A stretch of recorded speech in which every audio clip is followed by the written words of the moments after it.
नाज़रीन ये देखिए, ये सुबह सुबह डिफेंस फेज 6 के अंदर एक गमला चोर अंकल आए हैं और ये कोशिश कर रहे हैं कि इस घर की हर चीज़ उठा के ले जाएं।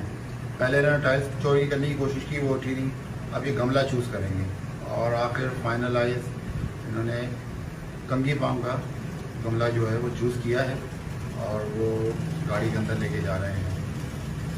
अब आप इन लोगों से क्या तवक्को करेंगे कि ये लोग जो हैं, इन जैसे लोग पढ़े लिखे और माशाल्लाह अच्छे घराने के लोग भी अगर ये काम करेंगे तो फिर गरीब आदमी कहाँ जाएगा? उसको तो फिर हम गुजरते हुए भी चोर समझेंगे। आगे देखिए, पूरी तसल्ली से एक घर के बाहर गमले लगे हुए हैं, वहाँ से ये चोरी करके लेके जा रहे हैं।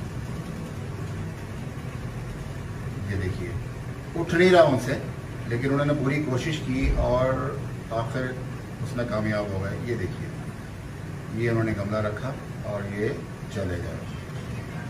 नाज़रीन, इस वीडियो को वायरल करें और हमें गमले की तो कोई फिक्र नहीं है, लेकिन ये इनके लिए इबरत होना चाहिए कि इतने पढ़े लिखे शख्स और अच्छे घराने के आदमी भी अगर ये चोरी करेंगे तो हमारा क्या होगा।